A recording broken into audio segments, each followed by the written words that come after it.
Hi guys, welcome back to my channel. I hope you all had a good full moon, and celebrated it well no matter how.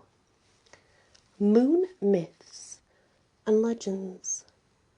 The moon itself has been depicted in ancient texts and legends as both the giver and the taker of life. That's why our mortar and pestle, as a rose witch, is the giver and taker of life itself, Luna.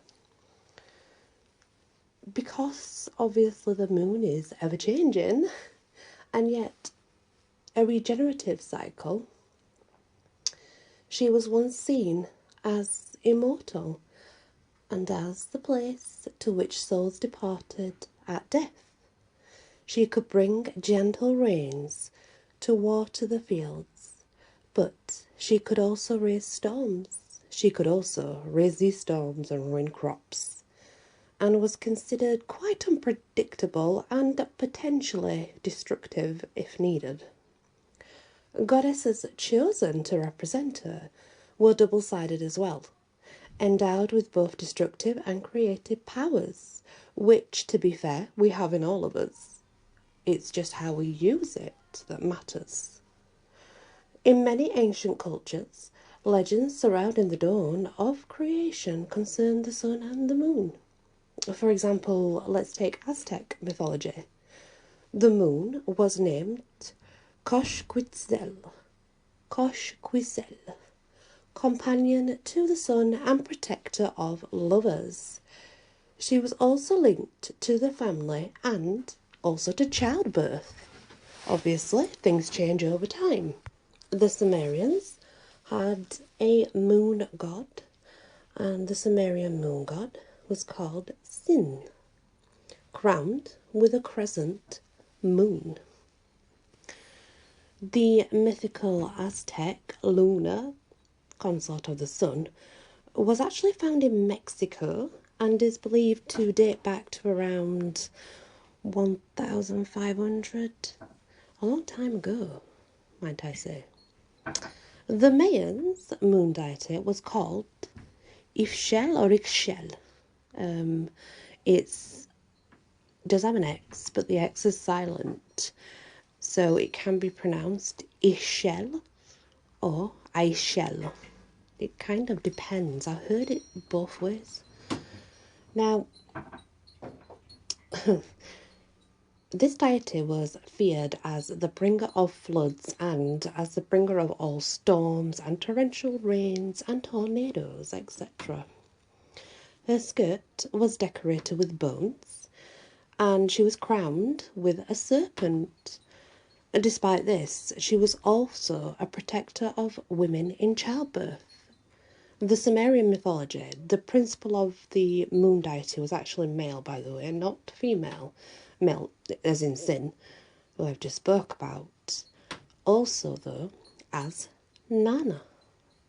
Nana was worshipped in the ancient city of Lemuria, Lemuria, or Lemuria. Depends how you pronounce it. I've heard it many ways more than that, to be fair. He was associated with a new moon, and like the goddesses of the moon that were worshipped by the cultures, he was also responsible for fertility of the land, any food production, protection of herds, especially cattle and large sheep herds that farmers would have. There's a sacred marriage between the male waxing and the female waning aspects of the lunar cycle, and these were undertaken.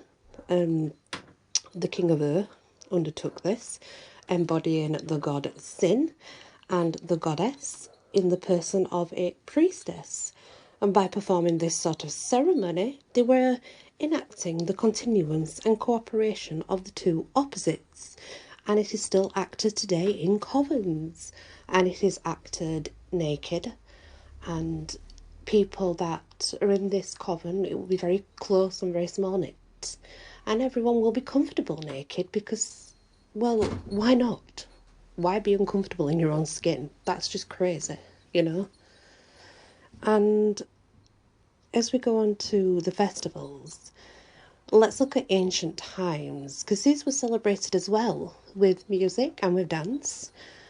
And obviously, music's long been associated with the moon anyway, and sacred dances and, climaxes in orgiastic rites or sacrifices. This was to ensure good crops yielded, and also for fair weather and the health of the tribal community in general. They would all join in, and it would all be done in that way, regardless of what people think now. It's how it was done.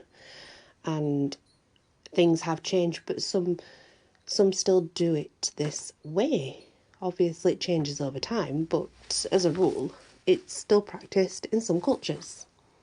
If we look at mythology, the North American native tribes, the spider was the weaver of the web of creation, which is something that I very much believe, producing the physical world but supporting the nurturing life on earth too. The spider is universally linked to the life-giving qualities of the moon. The snail, because of its moisture trail and its ability to just vanish and then reappear, on plants especially, is also linked to the moon. It's thought that the snail could travel into the underworld and re-emerge unharmed. The Mexican moon god, now this is one, you ready? Tecciztecatl, or Tecciztecatl. I'm not sure. I think that's how it's pronounced, but I'll make sure I pop it in the description. Actually most of the pictures do show that Tecciztecatl was a snail. I mean, the pictures, they do depict a snail, not fully, but like even on a back there'll be like a snail shell, and a snail shell with a spiral, and the spiral obviously is very important. And most snails have that spiral, so this is why that belief comes into play. Mirrors, they were prominent in moon lore, and they still are, due to their reflective qualities. They've long been used for divination purposes. In the 19th century Britain, it was very common. Common folk would do it. It was custom for girls to use a mirror and the full moon to see how long it would be before they were married. 2,500 years earlier, it is said that Pythagoras was taught mirror divination by the wise woman of Thessaly. There's also, regarding the unicorn, that represents lunar power in mythology, as the lion does the sun. So in heraldry, the two are actually pictured together, and they kind of complement each other with the powers of the moon and the powers of the sun. And there is superstitions regarding the full moon, and just because they're superstitions, it does not mean they're not true. But yet, they're neither true nor not true. They're just out there and no one really knows. So to encourage our finances, the new moon marks a time to turn coins in your pocket while bowing to the crescent in the night sky, which is an interesting thing, because if you go back in time, you will find that that's exactly what they would do regarding the fair folk. They would go to find a fair folk place, and there they would turn coins in their pocket and speak to the moon. You're not meant to leave your washing out at night if the moonlight shines upon it. This is said because it shines upon clothes for a funeral. Touching a silver coin when you see the moon will bring good luck. Moving house on a new moon will also bring you luck and happiness.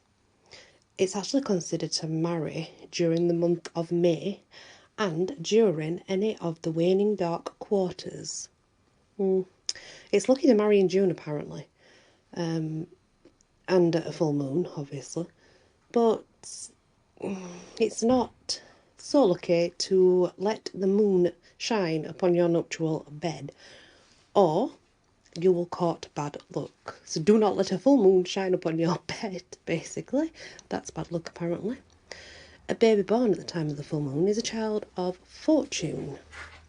And it's lucky to hold a newborn child up to the light of a new moon and give thanks as well as prayers for a long life. Of course, there's also a larger belief that, and I do believe some of these that's in here, some of it, yes I do, that not just crops and weather were affected by the moon, but the female menstrual cycle of 28 to 30 days was also kind of not affected by the moon, but went by the moon, as in the ages back then. They would actually use the moon cycle to mark that time of the month. Obviously, there's many different goddesses that associate with the moon, and I think through time, maybe the names changed, but they didn't, if you understand what I mean. I'm not sure, but I'm kind of thinking that could have been how it went. The dark times of the moon was seen to hold secrets, still is, and death, and the veil that separates spirit from matter, and it's still seen just like that. Well, it is in the rose and thorn when I can speak. So the ancient worshippers, they would call her the Queen of Heaven, and could see that she held the key to a deep and profound wisdom, the rhythms and the cycles of the human existence and of the natural world. To find ways to express their beliefs of time and obviously show worship to the structure of the cosmos, and it was still a mystery then, still much a mystery now, but more so back then, they would turn to various beliefs in the form of gods and goddesses. It was easier to take something like that and worship it. It was their way, and they would be very different between the moon phases, obviously. A privilege not given to any other heavenly presence was that representing the moon. It was said to be back then the highest of the highest that you could get. The Greeks obviously worshipped Artemis at the new moon. Then there was Selene, the full moon, and Hecate at the waning and the dark moon. I mean, there's also Venus, and there's also the what's it called now? The Endymion by Poussin. If you look at that, that's quite an interesting piece of art regarding the goddess Selene. All the goddesses across the ages are really one and the same, blending and moving together to weave the powers of the moon and immortal form. The goddess of the moon were absorbed into other cultures and civilizations.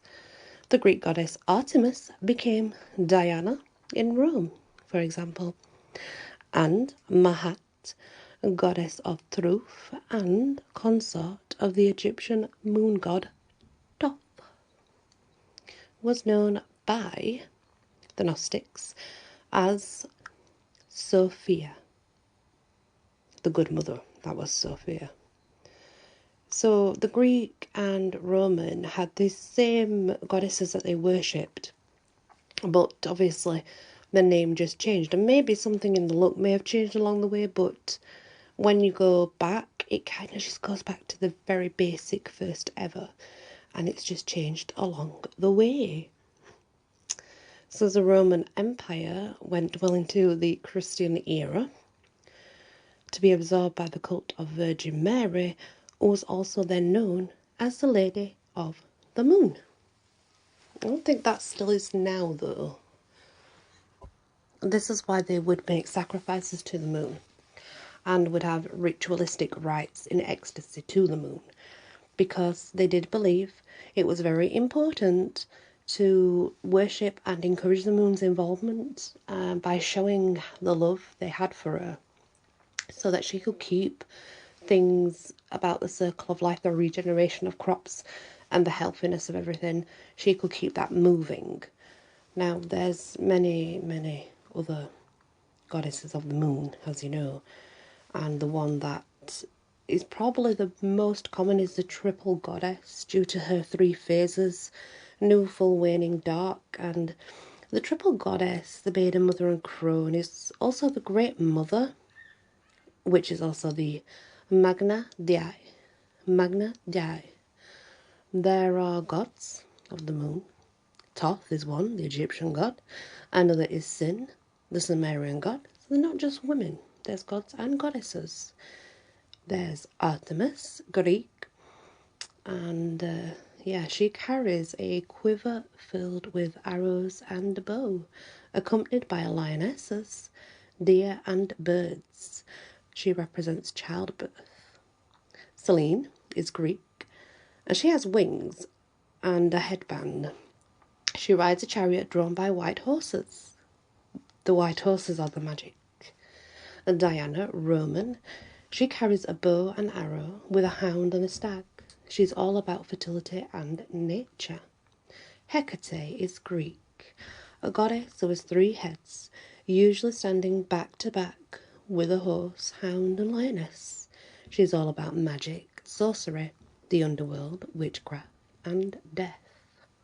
Sophia is the Phrygian female, representing the Holy Spirit of divine knowledge and wisdom. And we have Arianrrhod. It's pronounced quite a few ways, actually. Arianrrhod is one very simple way of pronouncing it. Arianrrhod is another way of pronouncing it, and Arianrrhod is another way, but most people just say Arianrrhod or Arianrrhod or Arianrrhod. I've heard it that many ways because I think it's been simplified, and if you do look in some writings, I do believe it will put the name as that. So, you wouldn't expect them to say the other, would you? But it's Arianrrhod. Yeah. Celtic, wearing silver robes and holding a silver wheel, because that silver wheel is the wheel of divination. Ceridwen, Celtic dark moon goddess with a cauldron and a white soul. She is all about the herbs and the grains, divination, spells and death. Isis, of course, the Egyptian goddess, wearing a crescent headdress supporting a full moon, magic, fertility and regeneration of all things. Then we have Cybele, which is also Phrygian, the dark moon goddess, wearing a crescent moon headdress with pomegranates and bees, carrying finger bones, and she's all about the nature and the wild beasts and all the dark magic that hides within the moon. If you want to work with more of an angelic being, then for the moon is the angel Gabriel, the healer. And obviously, because the moon is very healing, this is why Angel Gabriel is said to rule the moon. You can have ceremonies at a full moon to seek healing for someone who is sick.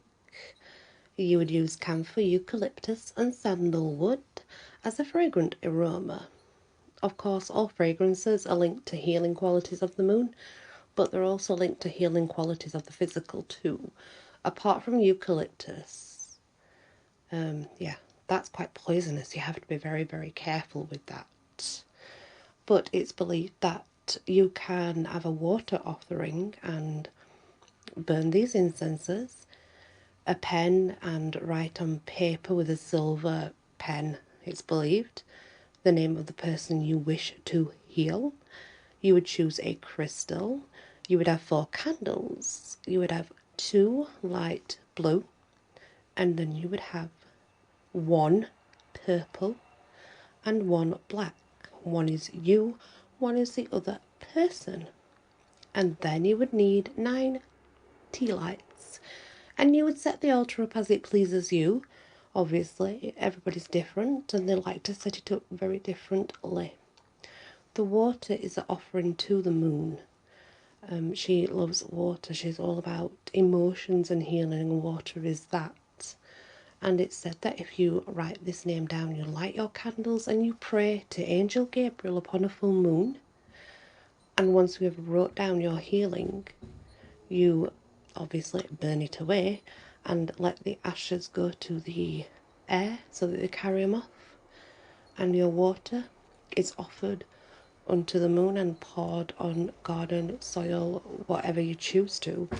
But it's definitely believed that this is a healing ritual to ask Angel Gabriel to come and heal someone you hold very dear.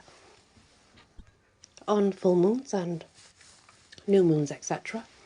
Any moon really, but more so a full moon and new moon.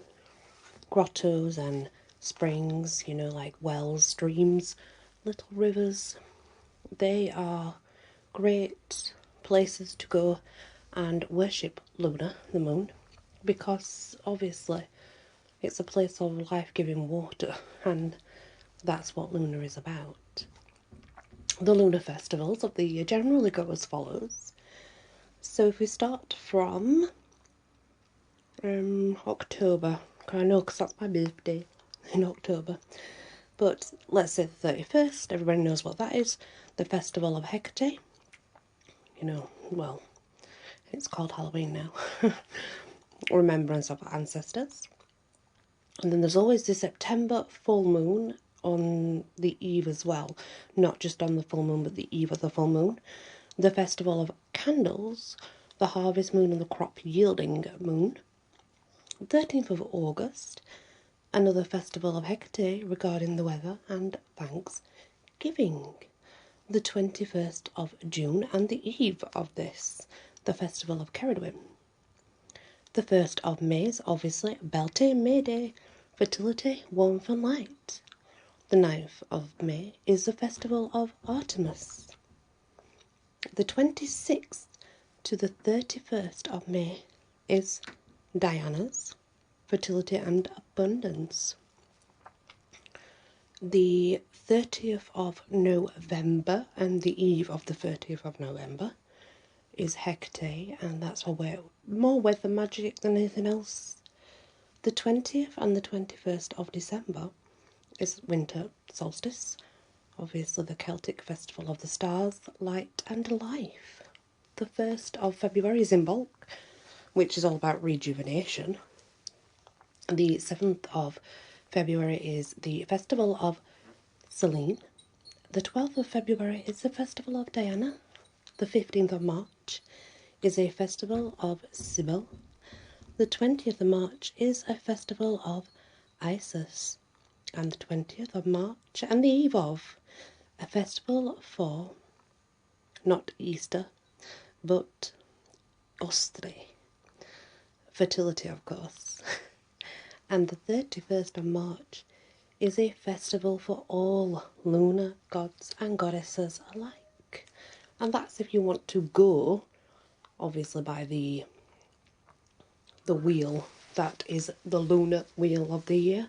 There's many different wheels out there in general magic and cultures. This is just a lunar wheel, and they're all different, but it just gives you more options, I guess. Believe it or not, guys, while I'm doing this, I'm actually sat eating seaweed. One of my most favourite things. Now, there's little things that you can do to give gratitude, I suppose, to the moon, but also to the sun. So you can use it in light, and in night it doesn't matter. For example, creating a small water feature in your garden, making one, clay, for example. Get some clay and just make a small water feature. Maybe add some flowers and definitely some spirals. And if you pop that in your garden on a full moon, or even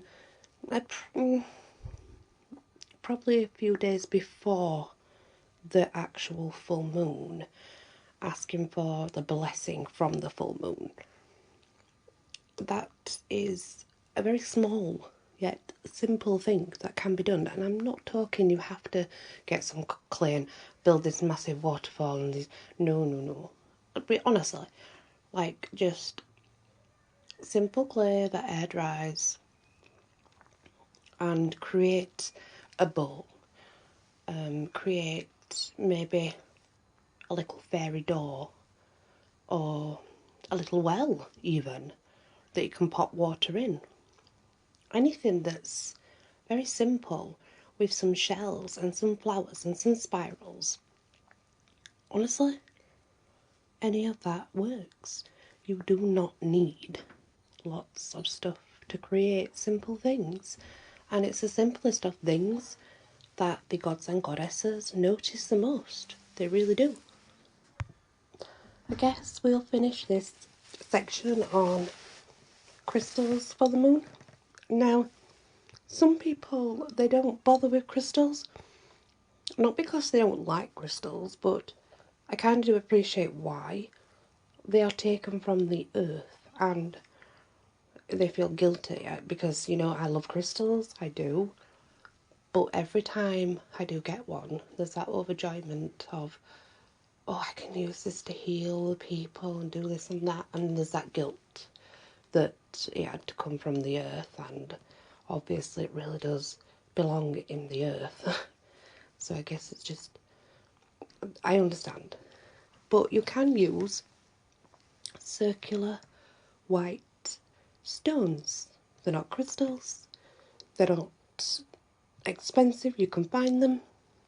As long as they're circular and white, you can use them and they're just stones. Obviously there's pearl. Pearl is another favourite of representing the moon.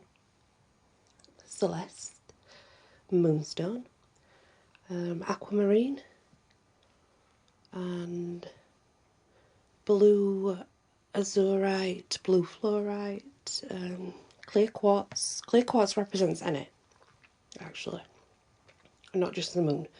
You can use clear quartz for pretty much anything. And regarding the moon anyway, crystals that are blue and greens and clear and whites, they are all good for moon work. They bring the same things, you know, balance, easing of emotions, the flow of getting rid of emotions not needed, healing, letting go of the old, bringing in the new, cleansing, purifying, clarity. They all bring the same. That's why they are moon crystals, because they work on that energy and incorporate what the moon would bring. There's also, you can use them for confidence and for wisdom and for knowledge, for gaining insight, for divination. Up again, like a clear quartz, you could put it towards the moon and gaze. Many things you can do, but don't think, well, I don't want a crystal, or I can't get a crystal means you can't do it, because you can. Just find a white or like an off-white circular stone and you're good to go. And I honestly mean that, you know, just a stone from the beach or the garden or when you're walking. That's it. That is all. And if you have that stone, even more than one, depending, use that as your moonstone. It doesn't matter. It really doesn't. Because I can appreciate that some people do not use crystals, and that's fine.